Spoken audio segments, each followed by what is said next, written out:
Si Philip ay nakaupo sa veranda ng kanyang napakalaking mansyon. Bagamat taglay niya ang kayamanan na hinahangad ng karamihan, isang malalim na lungkot ang bumabalot sa kanyang puso. Sa kanyang edad na 72, tila nawalan na ng sigla ang kanyang buhay. Ang mga anak niya, sina Michael at Elaine, ay may kanya-kanya ng pamilya at karera. Halos hindi na siya madalaw ng mga ito at kung minsan, napapaisip siya kung ganito nga ba talaga ang magiging dulo ng kanyang kwento. Nagsindi siya ng kanyang paboritong tabako at tumingin sa lawak ng kanyang hardin. Ang bawat puno at halaman doon ay alaga ng mga hardinero niya. Pero para sa kanya, parang mga dekorasyon lang ang mga iyon. Maganda, ngunit walang kaluluwa. Isang katulong ang lumapit, si Manang Lina, na matagal nang naglilingkod sa kanilang pamilya. Sir Philip, handa na po ang hapunan ninyo. Dadalhin ko po ba rito o sa dining room na kayo kakain? Tanong nito, magalang ang tono. Tumango si Philip at ngumiti ng bahagya.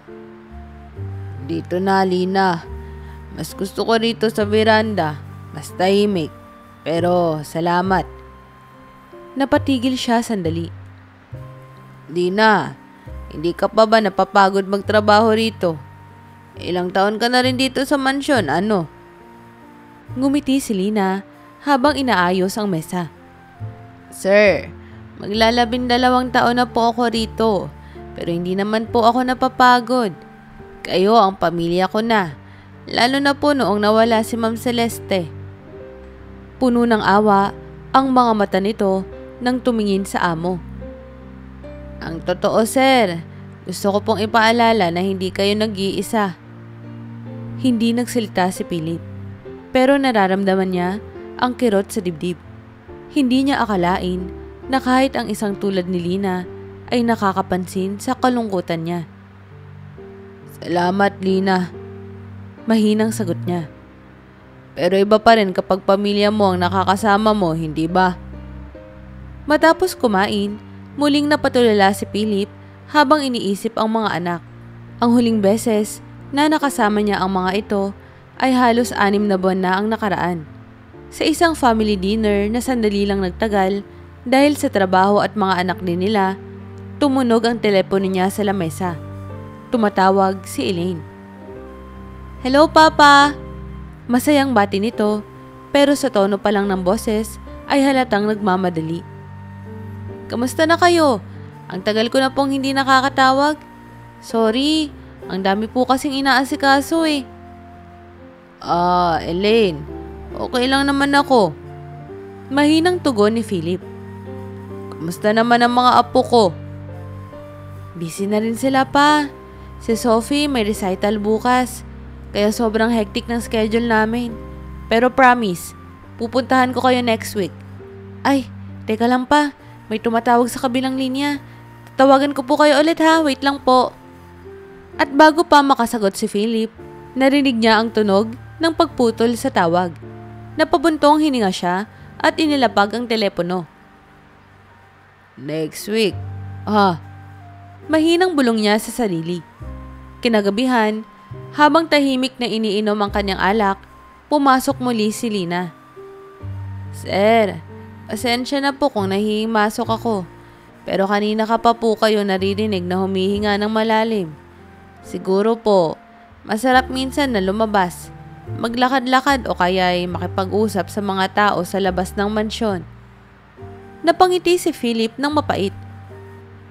Lina, para akong matandang tanga kung maglalakad-lakad mag-isa sa lungsod. At sino naman ang kakausapin ko? Mga taong hinahangaan lang ang pera ko. Walang halaga ang ganitong buhay kung wala kang mahal sa paligid mo. Sir, baka po kailangan niyong subukan. Iba ang mundo sa labas ng mga pader ng mansyon na ito. Sagot ni Lina, ang boses ay puno ng sinseridad. Habang naiwan siyang nag-iisip sa gabing iyon, biglang pumasok sa isip ni Philip ang mga alaala ng kanyang kabataan. Noong hindi pa siya abala sa negosyo, noong buo pa ang pamilya nila, noong mas simpleng bagay ang nagpapasaya sa kanya. Napaisip siya. Mayroon pa kayang pagkakataon para hanapin ang sigla sa buhay kahit sa huling bahagi nito? Sa kanyang isip, nagsimula siyang magplano. Si Philip ay abala sa paghahanda para sa isang reunion na matagal na niyang pinaplano. Sa tingin niya, ito ang perpektong pagkakataon para muling magsama-sama ang kanyang pamilya at mapalapit ulit ang loob ng kanyang mga anak sa kanya. Binuksan niya ang lumang ancestral house nila sa probinsya. Pinaayos ang bawat sulok nito at siniguradong maibabalik ang dating sigla ng lugar. Nag-arkila siya ng caterer para sa masasarap na putahe, pati na rin ang mga musikero para magbigay ng aliw. Naglagay siya ng mahabang mesa sa ilalim ng mga puno sa hardin. Pinalimutaan ng mga ilaw na parang mga bituin. Lahat ng detalye, mula sa pagkain hanggang sa mga upuan, ay siya mismo ang nagdesisyon. Habang nag-uusap sila ng event coordinator, tumunog ang kanyang telepono. Si Elaine ang tumatawag. Sa kabila ng excitement, parang may kurot na sa puso ni Philip. Alam niyang may posibilidad na ito na naman ang dahilan. "Papa, good morning." Masiglang bati ni Elaine. "Pasensya na po, pero mukhang hindi kami makakapunta ni Sophie sa reunion. May recital siya bukas at kailangan ko siyang samahan." Napatigil si Philip. Pinilit niyang maging kalmado kahit ramdam niya ang bigat ng bawat salitang sinabi ng anak. "Oh, ganun ba? Sayang naman, Elaine. Pinaghahandaan ko talaga to para sa ating lahat "Pasensya na po, Papa," sabi ni Elaine na tila nagmamadali. "Promise, babawi kami next time. Tatawagan ko na rin si Michael para ipaalam. Bye for now, Papa." At sa saglit na iyon, putol na ang tawag. Halos kasabay ng pagtatapos ng tawag na iyon ay dumating ang mensahe mula kay Michael. Nagsabi itong hindi rin siya makakadalo dahil may board meeting ang kumpanya niya sa araw na iyon. Kinabukasan, dumating ang araw ng reunion. Dumating ang mga caterer, ang mga musikero at ang ilang malalayong kamag-anak na naimbitahan din ni Philip. Ngunit habang unti-unting napupuno ng tao ang hardin, napansin niyang wala sa mga dumating ang kanyang mga anak. Habang iniikot niya ang kanyang tingin sa paligid, sinubukan niyang umiti at alawin ang kanyang mga bisita. Ngunit sa kaloob-looban niya, naroon ang lungkot. Dumaan ang hapunan at bagamat masarap ang pagkain at maganda ang musika, pakiramdam ni Philip ay may kulang. At iyon ay ang presensya ng kanyang pamilya. Nang matapos ang gabi, nagpasalamat siya sa mga dumalo. Ngunit hindi niya napigilang tumingin sa mahabang mesa na dapat sana ay puno ng tawanan ng kanyang mga anak at ng kanyang mga apo. Sa halip, ang katahimikan nito ay parang sumasalamin sa kalungkutan ng kanyang puso. Pagbalik niya sa kanyang kwarto, humigop siya ng malamig na alak mula sa kanyang paboritong baso. Habang tinitignan ang isang lumang larawan ng kanyang buong pamilya, napabuntong hininga siya. "Bakit parang kahit anong gawin ko, palaging kulang?" Mahina niyang bulong sa sarili. Sa gabing iyon, mahimbing na natulog ang karamihan ng bisita sa bahay. Ngunit si Philip ay nagising ng madaling araw, nakatulala sa bintana. Iniisip niya, baka nga kailangan kong tanggapin na hindi na ako ang sentro ng buhay nila. Pero ano pa kaya ang pwede kong gawin para hindi ganito ang pakiramdam ko? Ang tanong na iyon ang nagpasimula ng mas malalim niyang paghahanap sa sagot para sa kanyang lumalalim na kalungkutan. Pagkalipas ng ilang araw, matapos ang bigong reunion, napagdesisyonan ni Philip na gumawa ng mas permanenteng paraan upang gawing mas masigla ang kanyang tahanan. Tila nakahanap siya ng inspirasyon mula sa naisip niya noong gabi ng reunion. Baka kung mas kaaya-aya at mas masaya ang mansyon, mas madali niyang makukumbinsi ang kanyang pamilya na bumalik dito. Agad niyang inatasan ang kanyang property manager na magsagawa ng renovation sa mansyon. Gusto niyang gawing mas moderno ang bahay, pero maganda pa rin ang balanse sa mga alaala ng kanilang pamilya. Inutusan niya ang architect na magdagdag ng swimming pool sa likod ng bahay, isang malaking play area para sa mga apo niya at isang outdoor dining area kung saan maaaring magdaos ng mas personal at mas masaya pang okasyon. Habang naglalakad-lakad si Philip sa bakuran kasama si Lina, masaya niyang ibinabahagi ang kanyang plano. Lina, hindi ba't ang bahay na ito ay naging tahimik na masyado? Parang walang kwenta ang laki kung ako lang ang mag-iikot-ikot dito araw-araw. Kapag natapos ang mga pagpapaganda, siguradong mas mag-iengganyo na silang dumalaw. Wika niya, may bahagyang ngiti sa labi. Tumango si Lina. Napakagandang ideya po yan, sir. Sigurado kung matutuwa ang mga apo nyo kapag nakita nila ang bagong swimming pool at playground. At saka, maganda po na mas maraming tao sa bahay. Nagiging mas buhay ang paligid. Dumating ang mga construction workers at ilang linggo ang lumipas, unti-unti nang nabubuo ang bagong imahe ng mansyon. Habang nagmamasid sa progreso ng trabaho, naging masigla si Philip.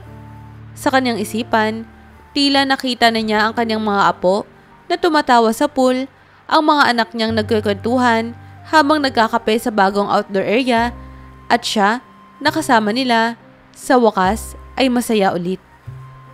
Isang hapon, tinawagan niya si Michael upang ibalita ang tungkol sa renovation.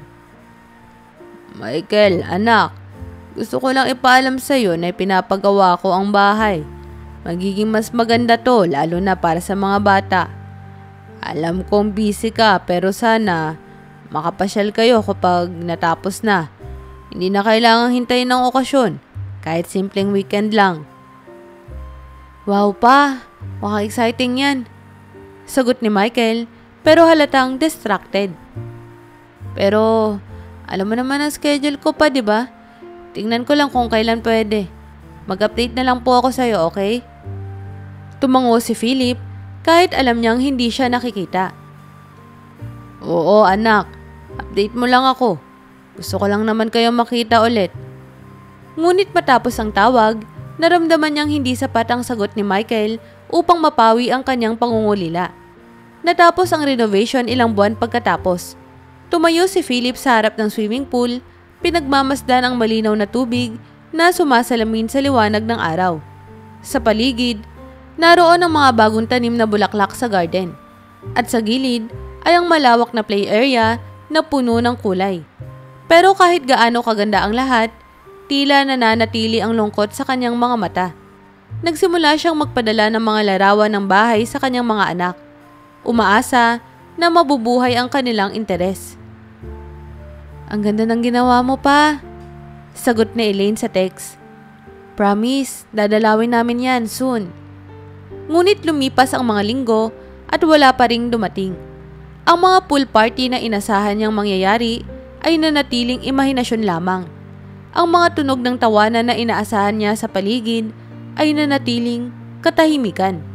Sa gabi, habang nakaupo siya sa bagong outdoor area, muling dumaan sa isip niya ang tanong na bumabagabag sa kanya. Paano ko pa kaya sila mapapalapit ulit?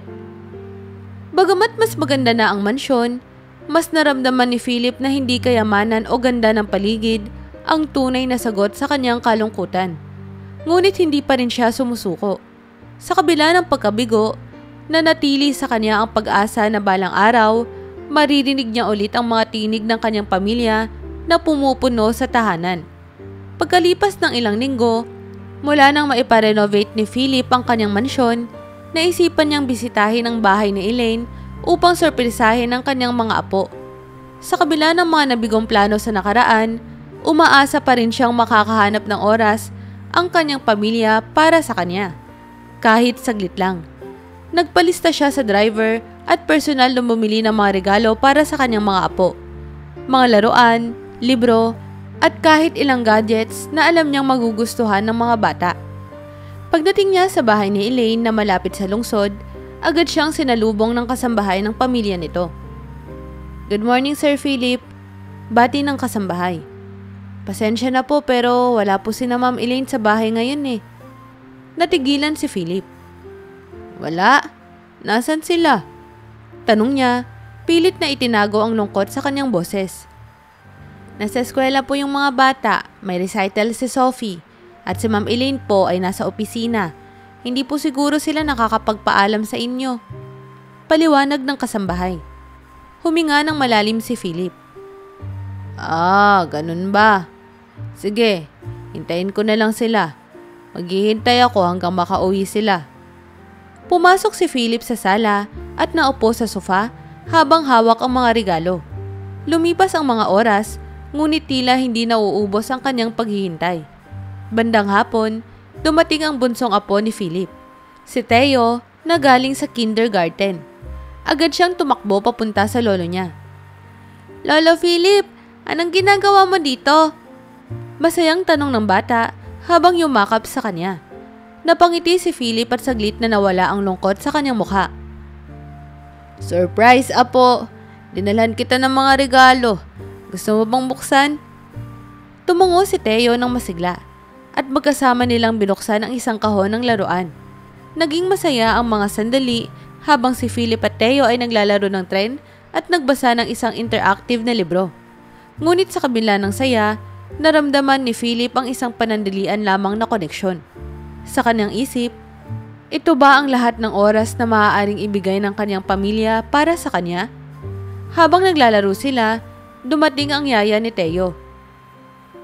Sir Philip, pasensya na po pero kailangan na po maganda ni Theo para sa swimming lessons niya eh. May schedule na po siya ngayon. Napatigil si Philip. Ngayon ba? Hindi pa pwedeng ipagpaliban muna. Kauwi lang niya at gusto ko sanang makasama siya kahit sandali pa. Pasensyosong ngumiti ang yaya. Nakakalungkot po pero mahigpit po ang schedule ng bata. Baka po pwede kayong bumalik sa ibang araw. Napatingin si Philip kay Theo. Nakaramdam siya ng kirot sa kanyang puso. Sige. Sagot niya, pilit na nagpipigil ng emosyon. Magiging busy rin siya tulad ng papa at mama niya. Pagkatapos magpaalam kay Theo, bumalik si Philip sa kanyang sasakyan. Habang pinabagtas nila ang highway pabalik sa mansyon, hindi niya maiwasang mag-isip. Bakit ganito? Pwede ba naman ang mga apo ko? Parang hindi ko na rin mahawakan ng oras nila. Tumiting siya sa bintana ng sasakyan habang ang lungsod ay tila nagiging mas malamig at malungkot. Nang makarating siya sa mansyon, tahimik siyang naupo sa veranda. Hawak ang natitirang mga regalo na hindi niya naibigay. Natanong niya ang sarili. Iba na talaga ang panahon, pero hanggang kailan ako maghihintay sa kanila? Sa gabing iyon, muling napag-isipan ni Philip na baka oras na para humanap ng bagong layunin sa buhay. Isang bagay na hindi nakadepende sa atensyon ng kanyang pamilya. Ngunit, paano? Iyon ang tanong na paulit-ulit na sumasagi sa kanyang isipan habang tinatanaw ang kawalan. Isang umaga, habang nagbabasa ng pahayagan sa kanyang study room, napansin niya ang isang artikulo tungkol sa isang home for the elderly na nangangailangan ng suporta. May larawan ng mga matatandang nakangiti, ngunit halata sa kanilang mga mata ang lungkot at pag-iisa. Hindi niya maiwasang makita ang sarili sa mga ito. Mga taong iniwanan na ng mga mahal nila sa buhay. Naging mabilis ang desisyon niya. Tumawag siya sa kanyang personal assistant. Ihanda mo ang kotse. Pumunta tayo sa lugar na ito. Utos niya, itinuturo ang address ng mga home for the elderly. Pagdating niya sa lugar, agad siyang sinalubong ng isang staff member na nagpakilala bilang si Sister Maria. Magandang araw po, Mr. Philip. Ikinalulugod po namin ang inyong pagbisita. Napakaputi po ng iyong ginagawa. Habang iniikot ni Sister Maria si Philip sa pasilidad, nakita niya ang ilang matatanda na nakaupo sa hardin, may ilan na nakangiti, ngunit karamihan ay tahimik lamang. Napansin niya ang isang matandang babae na nakaupo sa tabi ng bintana, nakatingin sa malayo. Lumapit siya rito. Magandang araw po, bati ni Philip. Tumingin ang matanda at ngumiti ng bahagya. Magandang araw. Mukhang bago ka rito. Ikaw ba ang bagong volunteer? Nagulat si Philip. Ngunit ngumiti rin siya. Hindi po. Bumisita lang po ako. pero mukhang gusto ko pong tumulong. Muling ngumiti ang matanda. Napakabuti mo. Dito, ang simpleng oras na ginugugol mo sa pakikipag-usap ay parang ginto na sa amin. Sa puntong iyon, nakaramdam si Philip ng kakaibang damdamin. Isang init sa puso na matagal na niyang hindi nararamdaman. Napagtanto niya na sa kabila ng kawalan ng kanyang pamilya, may ibang tao na nangangailangan ng kanyang presensya. Mula noon, regular na siyang bumibisita sa home for the elderly. Dinalhan niya ang mga ito ng mga pagkain, gamot, at kahit mga simpleng regalo tulad ng mga kumot at aklat. Ngunit higit sa lahat, ibinabahagi niya ang kanyang oras. Nakapag-usap siya, nakinig sa kanilang mga kwento, at nagdala ng aliw sa kanilang tahimik na buhay. Sa bawat pagbisita, napansin niyang unti-unting nagbabago ang kanyang pananaw. Ang lungkot na dati niyang nararamdaman ay napapalitan ng kasiyahan tuwing nakikita niyang napangiti ang mga matatanda. Isang araw, habang kausap niya si Sister Maria, napansin nitong masigla si Philip kaysa dati. Mr. Philip, mukhang mas magaan na ang inyong pakiramdam. Parang natagpuan niyo na po ang iyong hinahanap. Ngumiti si Philip at tumango. Siguro nga, sister. Akala ko noon, ang pamilya ko lang ang makakapuno ng lungkot ko.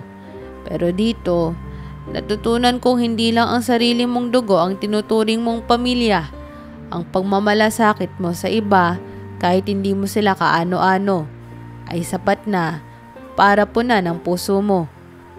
Habang papalubog na ang araw, tumingin si Philip sa mga matatanda sa hardin. Napaisip siya. Siguro, ito na ang layunin ko sa natitirang bahagi ng buhay ko. Ang magbigay ng saya at pag-asa sa iba. Sa unang pagkakataon sa maraming taon, natulog si Philip ng may ngiti sa kanyang labi. Ang mundo man niya ay hindi tulad ng dati, natuklasan niyang may bagong daan patungo sa kaligayahan. Isang hapon, sa gitna ng lungkot na kanyang nararamdaman, nagdesisyon si Philip na maglakad-lakad sa parke malapit sa kanyang beach house. Matagal na niyang hindi ginagawa ito. Ang maglakad ng walang direksyon, walang agenda, at walang kasama. Sa gitna ng tahimik na paligid, naupo siya sa isang lumang bench na nakatapat sa maliit na lawa. Doon niya sinusubukang pakalmahin ang kanyang isipan. Ngunit parang wala pa rin siyang matakasan. Ang bigat ng kanyang dibdib ay nanatili. Habang nakatanaw sa mga bibe na lumalangoy sa tubig, narinig niya ang mahinang pagtatalo ng dalawang bata sa di kalayuan. Tumingin siya sa pinanggagalingan ng ingay at nakita niya ang dalawang batang tila marumi ang kasuotan. May daladalang supot na punong-puno ng kung ano at halatang pagod. Ang isa ay mukhang nasa 10 taong gulang, ang isa ay mas bata. Siguro mga 7 taon. Ate, gutom na ako. Sabi ng mas batang lalaki na halatang namumula ang mga mata sa pag-iyak. Kahit anong pagkain, ate. Kahit tinapay lang. Sandali lang, Enzo. Sagot ng mas matandang bata. Halatang pilit na pinapakalma ang kanyang kapatid. Maghahanap tayo ng pagkain pero konting tiis muna, okay? Baka may maitinda pa tayo mamaya. Napatingin si Philip sa kanila at agad niyang naramdaman ang kirot sa kanyang puso. Matagal na siyang hindi nakakakita ng ganitong kalagayan. Mga batang tila nag-iisa sa mundo. Walang magulang at umaasa lamang sa awa o sipag ng sarili nilang mga kamay. Tumayo siya mula sa bench at lumapit sa magkapatid. Excuse me. Malumanay niyang sabi. Ano ang ginagawa ninyo rito? Nasaan ang mga magulang nyo? Nagulat ang mga bata at sandaling tumingin-tingin sa paligid. Tila nag-iisip kung tatakbo ba o hindi. Ngunit nang makita nilang mukhang maamo at mabait ang matanda, nagdesisyon ng babae na magsalita. Wala po kaming magulang. Matagal na po silang wala. Kami na lang pong dalawa ni Enzo ang magkasama. Lagi po kaming nagtitinda ng kalakal sa tabi-tabi.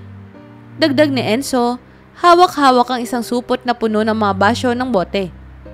Pero minsan po, hindi sapat yung kinikita namin para makakain. Hindi alam ni Philip kung ano ang sasabihin. Sa dami ng yaman niya, ngayon lang siya muling nakaramdam ng ganitong uri ng lungkot para sa iba. Tumingin siya kay Enzo, na halatang hirap na sa pagbibit-bit ng mabigat nilang supot. At sa kanyang ate, na pilit na nagpapakatatag kahit halatang gutom at pagod na rin. "Ganoon ba?" tanong ni Philip, mababa ang boses ngunit puno ng malasakit. "May nakain na ba kayo ngayon? O gusto nyong samahan ako? Pwede tayong maghanap ng makakain." Nagkatinginan ng magkapatid at nakita niya ang takot at pag-aalangan sa kanilang mga mata. Pero sa huli, mukhang nanaigang gutom at pag-asa. Tumango ang babae. "Salamat po pero hindi po kami sanay na tumanggap ng kung ano lang. Kung gusto nyo po, pwede kami magtrabaho para sa inyo." Napangiti si Philip. "Walang kailangang kapalit. Halika, sasamahan ko kayo. At kung may maitutulong ako, huwag kayong mag-aatubiling magsabi." Dinala niya ang magkapatid sa pinakamalapit na karinderya at pinaupo ang mga ito. Habang pinapanood niyang kumain ng mga bata, hindi niya maiwasang isipin kung bakit niya sila nakilala sa araw na ito. Parang may kung anong pwersa na nagtutulak sa kanya na magpunta sa parke at makita ang dalawang kaluluwang ito. Pagkatapos nilang kumain, nagsimula silang magkwentuhan. Nalaman ni Philip na ang ate na si Cara ay 12 taong gulang pa lamang, ngunit halos siya na ang tumatayong magulang ni Enzo mula nang mawalan sila ng pamilya. Natuto silang mabuhay sa pamamagitan ng pangangalakal at minsan sa awa ng iba. Habang pinapakinggan ang kwento ng magkapatid, may isang ideya ang pumasok sa isip ni Philip. Matagal na niyang pinupunan ang buhay niya ng materyal na bagay at mga bagay na wala namang pakialam sa kanya. Ngunit ang dalawang batang ito, sa kanilang simpleng pasasalamat, ay nagbigay sa kanya ng kakaibang init sa puso na matagal na niyang hindi nararamdaman. Pagka-uwi niya sa beach house, kasama ang magkapatid, hindi maiwasan ni Philip na maramdaman ang simula ng isang bagong pag-asa. "Siguro," sabi niya sa sarili, "may rason kung bakit ko sila nakilala. At siguro sa pagtulong ko sa kanila, matutulungan din nila ako na punan ang nawawalang bahagi ng buhay ko." Sa paglipas ng mga araw, unti-unting nagiging bahagi ng buhay ni Philip ang magkapatid na sina Cara at Enzo. Nagsimula ang lahat sa simpleng alok ni Philip na manatili muna ang mga bata sa kanyang beach house habang iniisip niya kung ano ang mas maiging paraan upang matulungan sila. Subalit sa bawat araw na lumilipas, mas nararamdaman niya na parang may bagong sigla ang buhay niya tuwing nakikita niyang masaya ang dalawang bata. Isang umaga, habang nagkakape si Philip sa terrace, nakita niyang si Cara ay abala sa pag-aayos ng mga tanim sa garden. Lumapit siya at napansin niya na maingat na iniaayos ni Cara ang mga bulaklak. "Magaling ka pala sa ganyan," wika ni Philip na bahagyang umiti habang pinapanood ang bata. "Sino ang nagturo sa iyong mag-alaga ng halaman?" "Ako po mismo ang natuto, Tito Philip," sagot ni Cara na ngayon ay tinatawag siyang Tito bilang tanda ng respeto. "Noong nasa lansangan po kami, mahilig akong tumingin sa mga tanim ng ibang tao. Ang ganda kasi nilang tingnan, lalo na kapag magulo ang paligid." Napangiti si Philip. "Cara, mukhang marami kang talento. Pero hindi ba mas gusto mong matutunan ang iba pang bagay, tulad ng pagsusulat o pagbabasa?" Bahagyang namula si Cara na halatang nahiya. "Opo, gusto ko po sanang matuto pero hindi po ako nakapag-aral ng maayos eh. Kailangan po naming maghanap ng pagkain araw-araw, kaya hindi na po namin naisip magpaaral." Naramdaman ni Philip ang kirot sa kanyang puso. Sa simpleng sagot ni Cara, naalala niya ang kanyang mga anak noong bata pa sila. Kung paano niya sinugurong wala silang magiging problema sa pag-aaral. Ngunit ngayon ay abala na sila sa kanilang sariling mundo. "Alam mo, Cara," sabi ni Philip, "may paraan para makapag-aral ka. At gusto ko na tumulong para maabot mo ang pangarap mo." Nagniningning ang mga mata ni Kara, ngunit halatang nag-aalangan pa rin. Tito, hindi po ba masyado ng huli para sa akin? Hindi kailanman huli para magsimulang muli. Sagot ni Philip na tila hindi lang para kay Kara ang mga salitang iyon, kundi pati na rin sa sarili niya. Bukas, pupuntahan natin ang paaralan malapit dito. Magpapa-enroll tayo. At si Enzo, gusto ko ring makita kung ano ang interes niya. Kinagabihan, habang si Enzo ay tahimik na nagdodrawing sa sala, lumapit si Philip sa kanya. Ano yung ginagawa mo, Enzo? Tanong niya habang nakaupo sa tabi ng bata. Nagdodrawing po ng kotse, Tito Philip. Sagot ni Enzo habang maingat na nilalagyan ng detalye ang gulong ng kanyang sketch. Gusto ko pong maging mekaniko balang araw. Gagawa po ako ng sarili kong kotse. Hindi napigilan ni Philip ang mapangiti. Sa murang edad, nakita niya ang determinasyon ng bata. Kung ganon, siguro kailangan nating maghanap ng isang lugar kung saan matututo ka tungkol sa mga kotse. Talaga po? Tanong ni Enzo na biglang napuno ng excitement ang boses. Pwede po ba yon, Tito Philip? Oo naman, sagot ni Philip habang tinatapik ang balikat ng bata. Tutulungan kita. Basta pangako mo sa akin na mag-aaral ka ng mabuti, ha? Promise, Tito Philip, sagot ni Enzo sabay yakap kay Philip. Sa bawat araw na magkasama sila, mas nararamdaman ni Philip ang init ng bagong pamilya. Nagising sa kanya ang alaala ng pagiging ama, ngunit ngayon ay mas malalim. Hindi lamang sa dugo nakabase ang pagmamahal, kundi sa tunay na malasakit at pagtulong sa nangangailangan. Unti-unti niyang natutunan na minsan, ang kahulugan ng pamilya ay hindi lamang sa mga taong ipinanganak mo, kundi sa mga taong pinili mong alagaan at mahalin. Makalipas ang ilang linggo na pananatili ni Kara at Enzo sa beach house ni Philip, unti-unti silang naging mas komportable sa paligid. Si Philip, na dati ay sanay sa katahimikan ng kanyang malawak na bahay, ay muling nakaramdam ng sigla sa araw-araw. Sa bawat tunog ng tawanan ng magkapatid, parang may bagong enerhiya na pumupuno sa kanyang dating walang laman na tahanan. Isang umaga, habang nakaupo si Philip sa kusina at nagbabasa ng pahayagan, lumapit si Kara. Bit-bit ang isang simpleng notebook. May halong kaba at excitement sa mukha nito. Kinabukasan, tinupad ni Philip ang kanyang pangako. Pinuntahan nila ang pinakamalapit na paaralan sa bayan kung saan nag-enroll si Kara para sa junior high school. Dahil hindi pa maaaring mag-aral si Enzo sa formal school dahil sa kakulangan sa edad at papeles. Naghanap din si Philip ng community learning center na tumatanggap ng mga batang tulad ni Enzo upang matuto ng basic literacy. Pagkatapos ng enrollment, dinala niya ang magkapatid sa tindahan upang bumili ng gamit pang eskwela. Habang namimili ng bag at mga notebook, nakatingin lamang si Enzo kay Kara. Halatang proud na proud sa kanyang ate. Ate, ang ganda ng bag mo, sabi ni Enzo habang hinahaplos ang strap ng bagong biling school bag ni Kara. Balang araw, magkakaroon ka rin ng ganyan, sabat ni Philip. Sabay abot ng laruan kay Enzo. Pero sa ngayon, kailangan mong mag-aral para marating mo ang mga pangarap mo. Pag-uwi nila sa bahay, agad inayos ni Kara ang kanyang mga gamit at nagpasalamat ng paulit-ulit kay Philip. Hindi maiwasang mapansin ni Philip kung gaano kabilis naging masigla ang kanyang buhay mula nang dumating ang magkapatid. Habang natutulog ang dalawa sa kanilang kwarto, tumingin si Philip sa litrato ng kanyang mga anak na nasa opisina niya. Sana makita nyo rin kung gaano sila kahalaga. Mahina niyang sabi, alam niya na hindi pa nauunawaan nila Elaine at Michael ang kanyang desisyon. Ngunit sa puso niya, sigurado siyang ginagawa niya ang tama.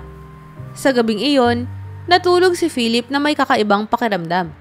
Hindi na siya nag-iisa. Muli, nararamdaman niya ang layunin sa kanyang buhay. Isang gabi, habang tahimik na nagbabasa si Philip sa kanyang study room, narinig niya ang malakas na katok sa pintuan. Agad siyang nagtaka dahil bihira namang may dumalaw sa beach house ng ganitong oras. Tumayo siya at nagpunta sa pinto. Binuksan ito at tumambad sa kanya ang isang lalaki na tila nasa mga edad 30. Ang mukha nito ay marumi at may hawak itong lumang sombrero na tila puno ng alikabok. May bakas ng galit sa kanyang mga mata. "Ikaw ba si Philip Monteverde?" Tanong nito, halos pasigaw. Tumango si Philip, naguguluhan sa biglang pagdating ng hindi kilalang tao. "Oo, ako nga. Ano ang kailangan mo?" "Narito ako para kunin ng mga bata. Sina Kara at Enzo." Madiing sabi ng lalaki. "Ako ang tiyuhin nila at hindi mo sila maaaring patirayin dito. Sa akin dapat sila." Nanlamig si Philip sa narinig. Ngunit sinubukan niyang panatilihin ang kanyang kalmado. "Kung ikaw nga ang tiyuhin nila, bakit ngayon ko lang nagpakita? At bakit mukhang takot na takot ang mga bata sa ideya ng pagbabalik sa'yo?" Sumimangot ang lalaki at sinubukang pumasok sa bahay. Ngunit agad itong hinarangan ni Philip. "Huwag kang magkunwari na parang alam mo ang lahat." Sigaw nito. "Ako may karapatang mag-alaga sa kanila. Akin ang responsibilidad sa mga pamangkin ko." Bago pa makasagot si Philip, bumaba mula sa itaas si Kara. Hawak ang kamay ni Enzo. Nang makita nila ang lalaki, agad na sumilay ang takot sa kanilang mga mata. Kumapit ng mahigpit si Enzo kay Kara at ang boses nito ay halos manginig.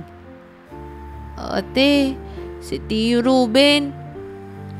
"Tama, ako nga si Ruben." Sagot ng lalaki, ngayon ay nagtatagumpay ang galit sa kanyang boses. "Kara, Enzo, bumalik na kayo sa akin. Di kayo dapat nakikita na sa kung sino-sino lang." Lumapit si Philip kay Ruben. Ang tono ng kanyang boses ay malamig, ngunit puno ng otoridad. "Hindi mo sila kukunin dito. Hindi mo sila madadala ng basta-basta. Alam kong wala kang mabuting intensyon sa mga batang ito." "At ano ang karapatan mo para pigilan ako, ha?" Sagot ni Ruben. "Di mo sila kadugo. Wala kang karapatang magdikta sa buhay nila." Ang tensyon sa hangin ay parang kutsilyong nakabaon. Alam ni Philip na kailangan niyang kumilos ng tama. Tumawag siya sa kanyang abogado gamit ang kanyang telepono at nagbigay ng mabilis na ulat tungkol sa nangyayari. Kasabay nito, ipinasok niya ang mga bata pabalik sa bahay. Pinaluyo kay Ruben. "Narito ako para protektahan ang mga bata," sabi ni Philip na mahina ngunit mariin. "Kung sa tingin mo ay may karapatan ka sa kanila, hayaan natin ang batas ang magpasya. Pero habang narito sila sa bahay ko, sisiguraduhin kong walang sino man ang makakapanakit sa kanila." Tumawa si Ruben, mapait at puno ng galit. "Tingnan natin kung hanggang saan ang yaman mo, matanda. Ako ang kanilang pamilya. Sa akin sila babalik." Pagtapos, bigla siyang umalis. Nagmumura habang papalayo. Nang makapasok muli sa bahay, nakita ni Philip si Kara at Enzo na parehong nanginginig sa takot. Lumapit siya at yumuko sa kanilang harapan. Ang boses niya ay puno ng malasakit. "Huwag kayong mag-alala. Hindi ko kayo hahayaan na mangyari sa inyo. Handa akong gawin ang lahat para protektahan kayo." "Salamat po, Tito Philip." Mahinang sabi ni Kara na halos mapaluha na. Akala ko babalik na kami sa kanya." Hindi na kumubo si Philip. Ngunit sa kanyang puso, buo na ang kanyang desisyon. Kailangan niyang gawin ang lahat upang tiyakin ang kaligtasan ng magkapatid. Alam niyang ang laban kay Ruben ay hindi magiging madali. Ngunit para sa mga batang ito na nagbigay muli ng liwanag sa kanyang buhay, handa siyang harapin ng kahit ano. Isang umaga, habang nag-aalmusal si Philip kasama sina Kara at Enzo sa veranda ng kanyang beach house, biglang tumunog ang telepono. Nakita niya sa screen na si Michael ang tumatawag. Tumigil siya sa pagsubo at sinagot ang tawag. Bit-bit ang isang tasa ng kape. "Hello, Michael." Bati ni Philip. "Kamusta ka na? Matagal na rin tayong hindi nakakapag-usap." Pa, kailangan nating mag-usap. Diretsahang sabi ni Michael at halatang may seryosong tono ng boses nito. May narinig akong balita tungkol sa 2 bata na kinuha mo. Totoo bang nagplano kang ampunin sila? Napatigil si Philip. Titignan ng magkapatid na tahimik na kumakain. Oo, Michael. Sagot niya, mahinahon, ngunit mariin. Pinag-iisipan kong gawing legal ang lahat. Gusto kong bigyan sina Kara at Enzo ng mas magandang kinabukasan. Sa totoo lang, parang nagiging parte na sila ng buhay ko. Narinig ni Philip ang malalim na buntong hininga ng kanyang anak. Pa, hindi mo na kailangan gawin yan. Hindi mo responsibilidad ang mga batang yon. May sarili silang pamilya. Sigurado akong may ibang paraan para tulungan sila nang hindi mo kailangan ampunin. Hindi mo naiintindihan, Michael. Sagot ni Philip, bahagyang lumakas ang boses niya. Wala na silang pamilya. Ako na ang tanging meron sila. Hindi mo ba nakikita? Ang pagmamahal ko sa kanila ay parang pagmamahal ko noon sa inyo ni na Elaine nung maliliit pa kayo.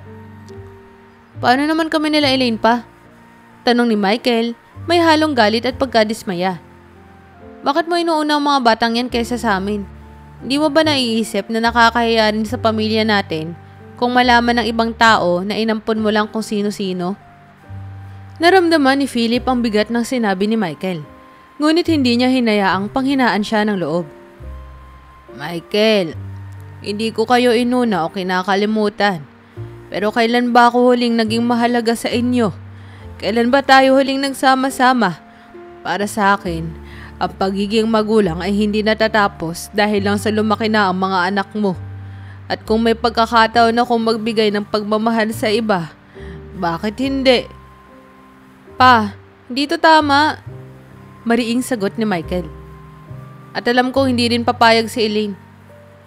Kung ganon, wala na akong magagawa kung hindi kayo papayag. Sabi ni Philip, malamig, ngunit puno ng emosyon.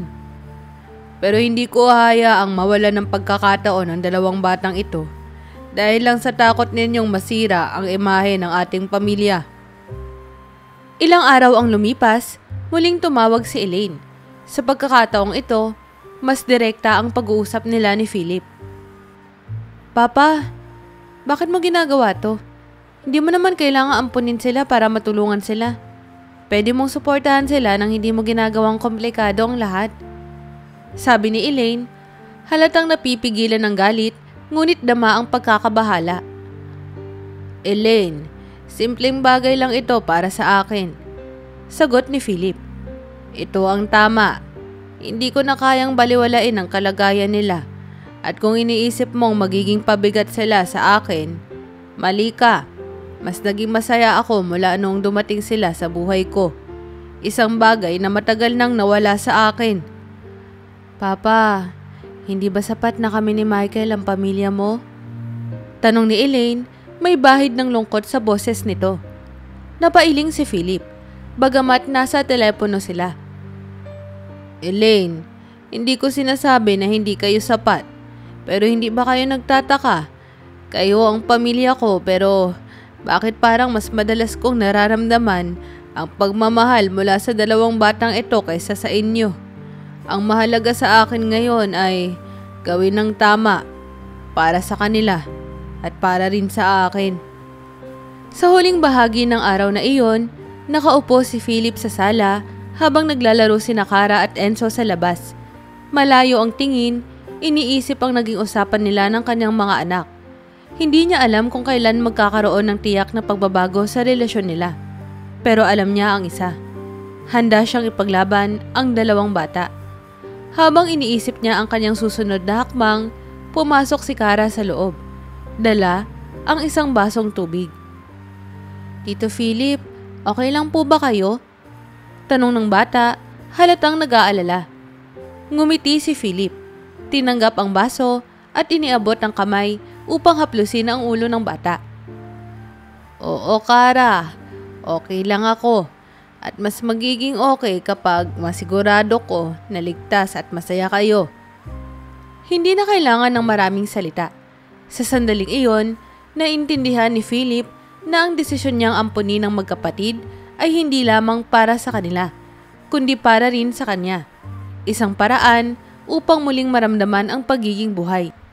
Makaraan ang ilang linggo ng pag-uusap at pagtatalo sa pagitan ni Philip at ng kanyang mga anak, nagdesisyon si Philip na ipagpatuloy ang proseso ng pag-ampon kina Kara at Enzo. Nakapag-usap siya sa kanyang abogado upang asikasuhin ang mga kinakailangang papeles. Sa kabila ng pagtutol nila Elaine at Michael, naging mas determinado siya na gawing legal ang lahat. Para kay Philip, ito ang tamang hakbang para sa kanyang bagong pamilya. Isang araw, habang nag-eensayo si Kara sa pagsusulat ng kanyang pangalan, lumapit si Philip sa kanila sa veranda. Tinitignan niya ang magkapatid na masaya at puno ng sigla habang nag-aaral. Napangiti siya. "Kara, Enzo," sabi niya. "Gusto kong malaman nyo na ginagawa ko ang lahat para maging opisyal na parte kayo ng pamilya ko. Gusto kong siguraduhin na wala nang ibang pwedeng umangkin sa inyo o manakit sa inyo." Tumigil sa pagsusulat si Kara at tinitigan si Philip. "Tito Philip, gusto po ba talaga ninyo kaming maging pamilya nyo? Kahit na hindi po kami tunay na kadugo?" Tanong niya, halatang may halong kaba sa boses. Tumawa si Philip ng mahina at hinawakan ang kamay ng dalagita. "Kara, hindi kailangan magkadugo para maging pamilya.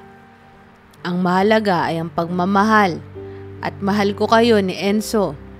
Handa akong gawin ang lahat para siguraduhin ligtas kayo at maganda ang kinabukasan." Napayakap si Kara sa kanya at sumunod na rin si Enzo. Sa simpleng tagpong iyon, naramdaman ni Philip ang init na matagal na niyang hinahanap sa kanyang puso.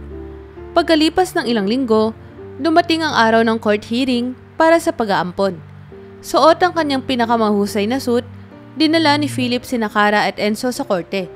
Pinili niyang wag ipaalam kina Elaine at Michael ang araw na iyon. Alam niyang mauuwi lang ito sa mas maraming pagtatalo.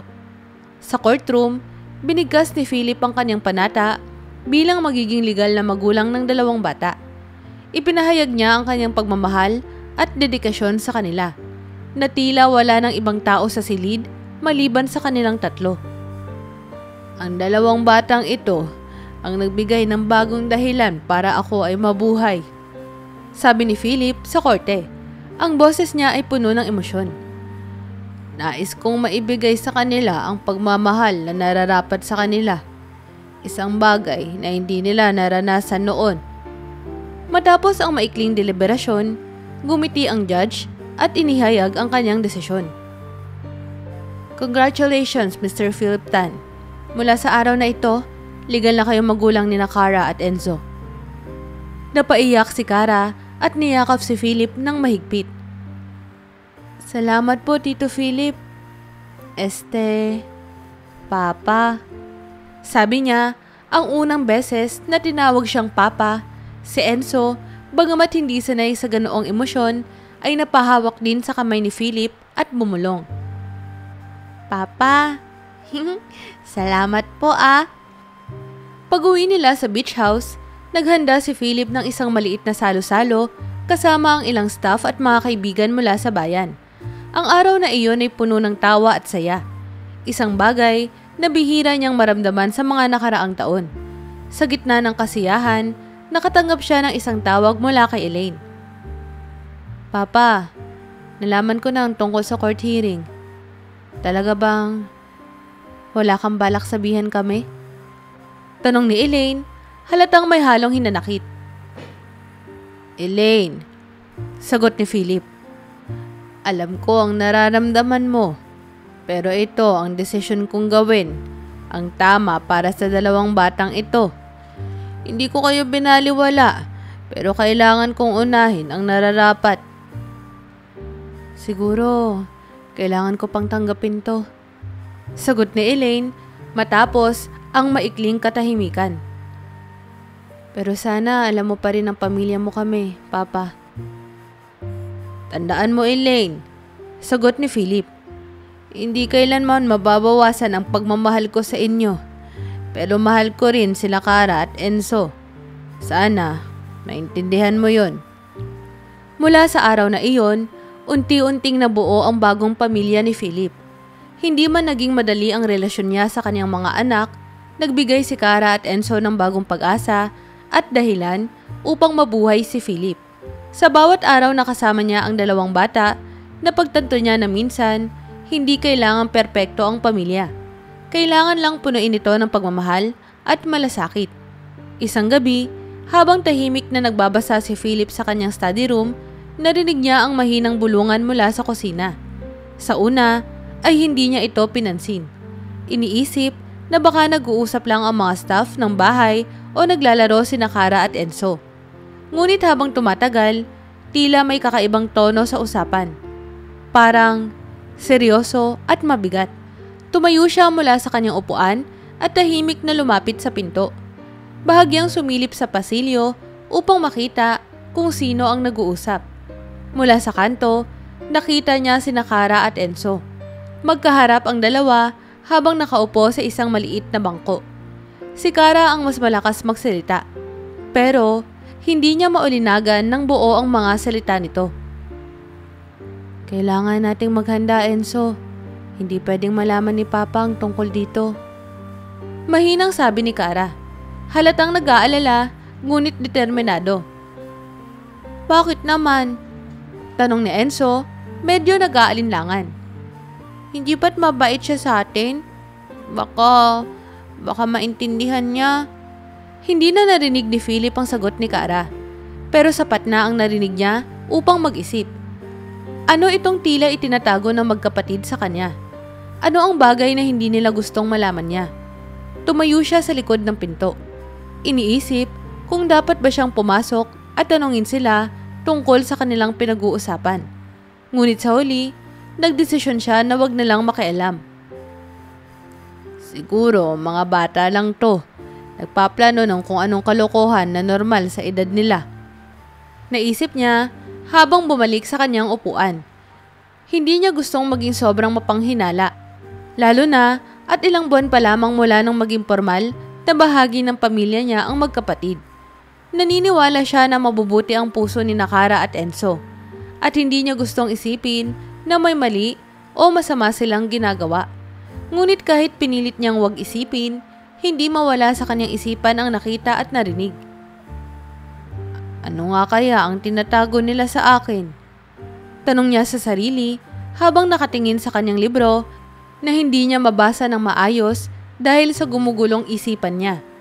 Kinabukasan, normal ang ikinilos ng magkapatid. Tumawa si Enzo habang tinuturuan niya itong magbisikleta at si Kara naman ay tumulong sa kusina na parang walang nangyari. Mas lalo niyang naramdaman ang pagkalito. Hindi ko siguro kailangan mag-alala. Bulong niya sa sarili, ngunit hindi niya lubusang maalis ang kakaibang pakaramdam na iyon. Hindi alam ni Philip na ang narinig niya ay magiging simula ng isang bagay na magbabago sa kanilang buhay. Isang tahimik na gabi, habang nakaupo si Philip sa kanyang study room at binabasa ang ilang dokumento, may narinig siyang mahina at tila nagmamadaling mga yabag mula sa hallway. Napakunot ang kanyang noo at agad na tumayo. Iniisip na baka may kailangan ng isa sa mga bata. Kinuha niya ang kanyang baston na palagi niyang dinadala para sa suporta at dahan-dahang lumabas ng kwarto. Pagdating niya sa may gilid ng hagdan, napansin niya ang liwanag mula sa isang bukas na pinto sa ground floor. Ang maliit na silid kung saan nakalagay ang kanyang safe box. Agad na kinabahan si Philip, ngunit nanatili siyang kalmado. Tahimik niyang binaybay ang hagdanan, maingat na inilalapat ang kanyang mga hakbang upang hindi makalikha ng ingay. Nang makarating siya sa pintuan, sumilip siya mula sa gilid. Doon niya nakita sina Kara at Enzo. Parehong nakayuko sa harap ng kanyang safe box. Si Kara ay nagkakalkal ng mga alahas at pera habang si Enzo ay nakabantay sa pintuan. Hawak ang isang maliit na bag na halatang pinaghandaan nilang punuin ng laman. Ang mga mukha ng magkapatid ay seryoso, ngunit kita sa kilos nila ang kaba. Huwag kang maingay, Enzo. Bulong ni Kara. Kailangan nating bilisan bago pa tayo mahuli. Pero ate, Baka makita tayo ni Papa. Sagot ni Enzo, ang boses niya ay nanginginig. Hindi tayo pwedeng huminto ngayon, naiintindihan mo ba? Kapag hindi natin to ginawa, mapapahamak si Papa. Sagot ni Kara, tila sinusubukang lakasan ang loob ng kapatid. Hindi na nakapagpigil si Philip. Ano ang ginagawa nyo? Malakas na sabi niya mula sa likuran. Nagulat ang magkapatid. Halos mabitawan ni Kara ang mga hawak na alahas at agad silang napaatras. Ang kanilang mga mata ay nanlaki, puno ng takot at pagkabigla. Si Enzo ay napahagulgol kaagad, habang si Kara ay napaupo sa sahig, nanginginig. Papa! Sigaw ni Kara, halos hindi makatingin sa kanya. Pasensya na po, hindi po namin gustong gawin to. Lumapit si Philip. Ang kanyang mukha ay puno ng galit at pagtataka. Ano ang ibig sabihin nito? Bakit nyo ginagawa to? Akala ko ba nagtitiwala tayo sa isa't isa? Ang kanyang boses ay malalim at puno ng sakit. Nakaupo si Philip sa kanyang study room. Pilit na kinakalma ang sarili matapos mahuli si Kara at Enzo na nagnanakaw mula sa kanyang safe box. Ang mga luha ng magkapatid ay parang pumipiga sa kanyang puso. Pero ang pagtataksil ay hindi madaling lunukin. Tinawag niya ang dalawa sa sala at ang kanilang mga mukha ay puno ng takot at kahihiyan habang sila ay umupo sa harap niya. Tahimik ang paligid. Tanging ang tunog ng orasan sa dingding ang naririnig. Sa wakas, nagsalita si Philip. Kara, Enzo. Sabi niya, mababa ngunit mariin ang boses. Gusto kong malaman ang buong katotohanan. Ano ang nag-udyok sa inyo na gawin ito? Akala ko ba nagtitiwala tayo sa isa't isa? Si Kara ang unang nagsalita, nanginginig ang kanyang boses. Papa, pasensya na po. Alam kong mali ito pero natatakot po kami. Hindi namin alam kung ano ang gagawin. Kanino kayo natatakot? Tanong ni Philip, ang tono niya ay mas lumambot. Sino ang nag-utos sa inyo? Si Enzo na halos hindi makatingin sa kanya ay biglang suminghot at sumagot. Ang tiyuhin po namin, Papa. Yung tiyuhin namin sa probinsya. Matagal na po niya sinasabi na hahanapin niya kami. Nalaman niya po na inampun mo kami. At sabi niya, kung hindi namin gagawin ang inuutos niyo, papatayin ka niya. Natigilan si Philip. Hindi niya akalain na may mas malalim na dahilan ang ginawa ng mga bata. Ano ang gusto niyang gawin ninyo? Tanong niya, pinipilit na intindihin ang sitwasyon. Pagnakawan ka, Papa. Sabi ni Kara, ang luha ay umaagaw sa kanyang pisngi. Gusto niyang kunin namin ang pera at mga alahas mo. Sabi niya, kapag hindi namin ginawa, alam niya kung paano kang saktan. Lagi niya pong sinasabi na alam niya kung saan ka nakatira. Napabuntong hininga si Philip. Ang bigat ng sitwasyon ay ramdam na ramdam niya.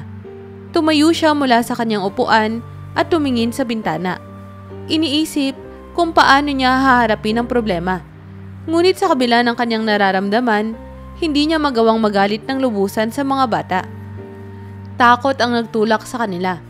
At alam niya kung gaano kahirap mabuhay sa ilalim ng pananakot. Lumapit siya sa dalawa at lumuhod sa harap nila. Kara, Enzo. Sabi niya, ang boses niya ay puno ng sinseridad. Hindi ko gustong makita kayong natatakot ng ganito.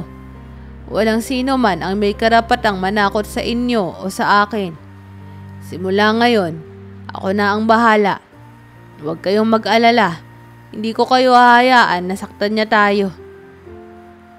Papa, sabi ni Kara, umiiyak. Pasensya na po. Hindi namin gustong gawin to pero natakot lang po talaga kami.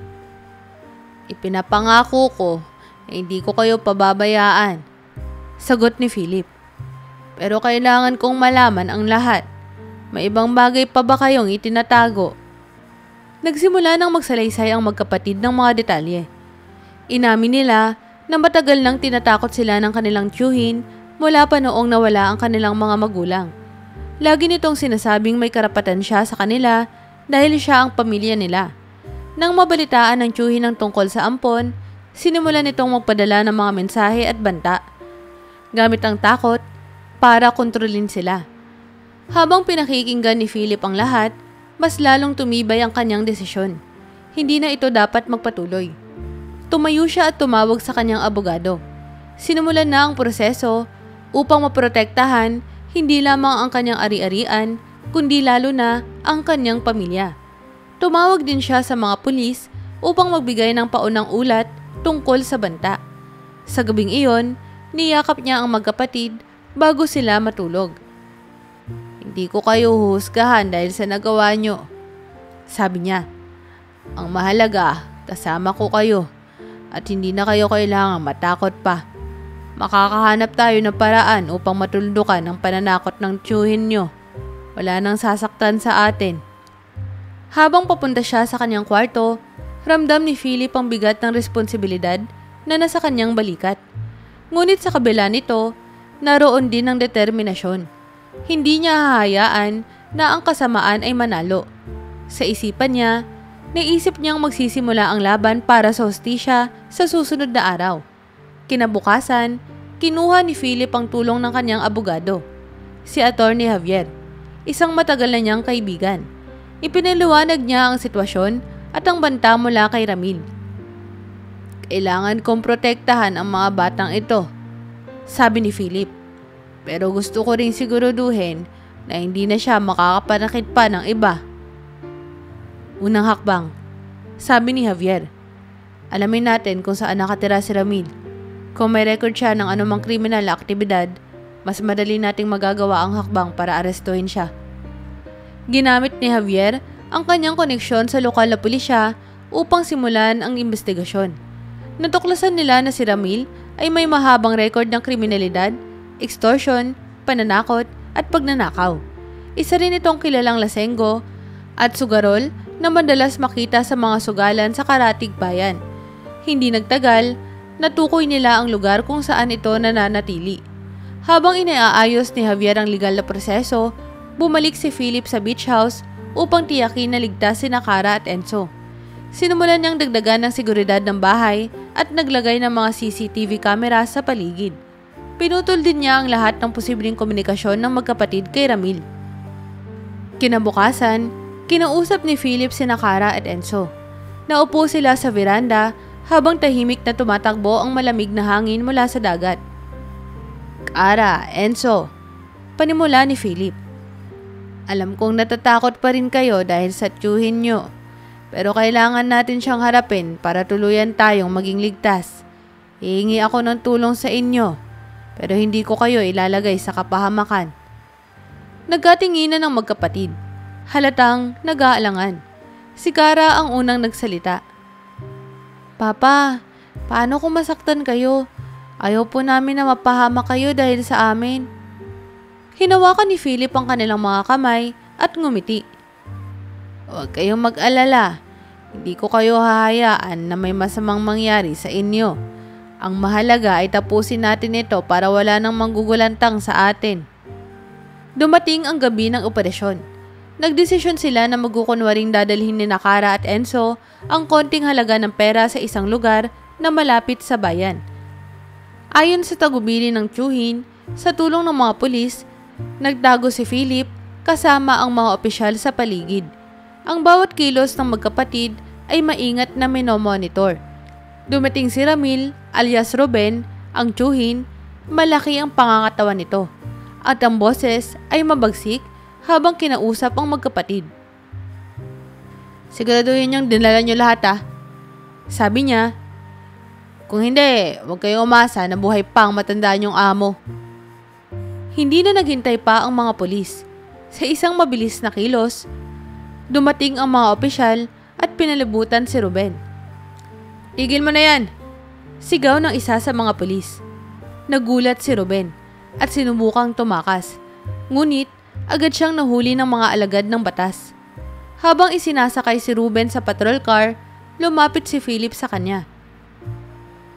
Ruben, tapos na ang laro mo. Wala ka nang magagawa para saktan ang pamilyang ito. Nagpupumigla si Ruben, ngunit walang magawa. Di pa to tapos, tanda! Sigaw niya bago tuluyang isinakay sa sasakyan. Sa huli, nagkaroon ng hustisya. Si Ruben ay nakulong at nahatulan ng mabigat na parusa dahil sa kanyang mga krimen. Sa bahay, nagtipon-tipon sina Philip, Kara at Enzo para ipagdiwang ang kanilang kaligtasan. Habang nagkakainan, napayakap sina Kara at Enzo kay Philip. Salamat po, Papa. Sabi ni Kara, ang boses ay puno ng pasasalamat. Hindi po namin alam kung ano ang gagawin namin kung wala kayo. Salamat, Papa. Dagdag ni Enzo na ngayon ay masaya at nakangiti. Ligtas na po tayo. Ngumiti si Philip, hawak ang kamay ng dalawa. Wala kayong dapat ipagpasalamat. Pamilya tayo at gagawin ko ang lahat para protektahan kayo. Sa gabing iyon, tahimik ngunit masaya nilang ipinagdiwang ang simula ng mas ligtas at masayang buhay. Matapos maaresto ang tiyuhin ni Kara at Enzo, tuluyan nang bumalik ang katahimikan sa buhay nila ni Philip. Ngunit alam niyang may natitirang gawain pa siya. Ang patuloy na pagbuo ng kanilang pamilya, ang paghilom ng sugat na iniwan ng nakaraan, at ang pagpapalakas ng relasyon nila sa isa't isa. Isang umaga, habang nakaupo si Philip sa veranda at nagbabasa ng pahayagan, lumapit sina Kara at Enzo.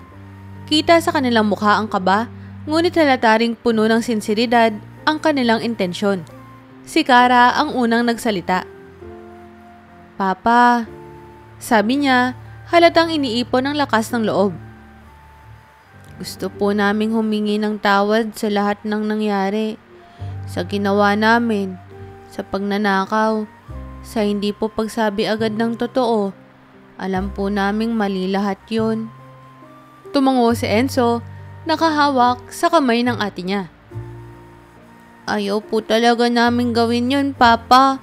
Pero natatakot kami noon. Natatakot na mawala kayo sa amin.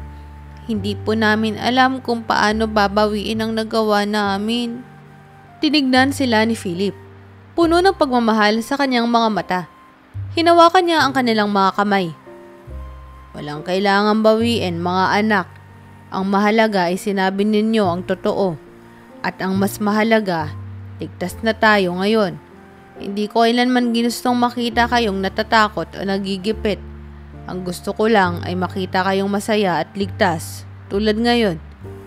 Napaiyak si Kara at niyakap ng mahigpit si Philip. Si Enzo, bagamat tahimik, ay dahan-dahang sumunod at niyakap din siya. Sa mga sumunod na linggo, naging abala si Philip sa pag-aayos ng kinabukasan ni Kara at Enzo. Nagpatuloy si Kara sa pag-aaral niya upang matupad ang pangarap niya na maging guro. Si Enzo naman ay nilapit niya sa isang vocational school para sa maagang pagsasanay sa pagiging mekaniko. Isang araw, habang kumakain sila ng tanghalian, tinanong ni Philip si Enzo. Ano ang gusto mong una nating bilhin kapag natuto ka ng mag-ayos ng sasakyan? Nag-isip sandali si Enzo bago ngumiti. Papa, gusto ko pong makabili ng bisikleta para po makapag-deliver ako ng mga gamit na kailangan sa shop. Tumawa si Philip. Siguraduhin mo lang na huwag mong kakalimutang magsuot ng helmet. Promise po, Papa. Sagot ni Enzo, sabay kindat. Sa gitna ng pagbabagong nangyayari, muling kinausap ni Philip ang kanyang mga anak na sina Elaine at Michael. Kahit na hindi madali, pinilit niyang ipaintindi sa kanila ang kanyang desisyon. Elaine, Michael, sabi niya habang magkaharap sila sa isang video call. Alam kong mahirap tanggapin para sa inyo na may bago akong pamilya. Pero tandaan niyo, hindi kailanman nabawasan ang pagmamahal ko sa inyo. Ang pagkakaroon ko kina Kara at Enzo ay hindi para palitan kayo, kundi para buuin ulit ang buhay ko na matagal nang naging hungkag. Matagal bago sumagot si Elaine. Papa, siguro kailangan lang namin masanay. Pero kung masaya ka, kung ito ang nagbibigay sa'yo ng dahilan para maging mas buhay ulit, susuportahan ka namin. Sana lang patawarin mo kami sa pagkontra namin noon. Oo pa, dagdag ni Michael, halatang naantig din. Pasensya na rin po. Mahal ka namin kahit hindi kami laging nandyan. Napangiti si Philip at sa sandaling iyon, naramdaman niya na unti-unti nang naibabalik ang pagkakaisa ng kanyang pamilya. Sa huling bahagi ng kwento, makikita ang pamilya ni Philip sa isang masayang salo-salo sa beach house. Nandoon sina Kara at Enzo, nakangiti at puno ng saya. Habang tumutulong sa kusina, dumating din sina Elaine at Michael kasama ang kanilang mga pamilya. Sa unang pagkakataon, nagkakilala ang mga anak ni Philip sa magkakapatid na inampon niya. Habang kumakain, nagpasalamat si Philip sa lahat. Sa dami ng nangyari, masaya akong makita na nagkakaisa tayong lahat. Hindi kailanman madaling bumuo ng pamilya, pero ang pagmamahal ang laging naging pundasyon. Kaya salamat sa inyong lahat dahil tinanggap ninyo ang bawat isa at tinulungan nyo akong buuin ang masayang tahanang ito. Nagtawanan ng lahat at sa huling eksena, makikitang nakatingin si Philip sa paglubog ng araw. Hawak ang kamay ni Kara at Enzo. Sa kanyang puso, alam niya na sa wakas ay natagpuan na niya ang tunay na kahulugan ng pamilya.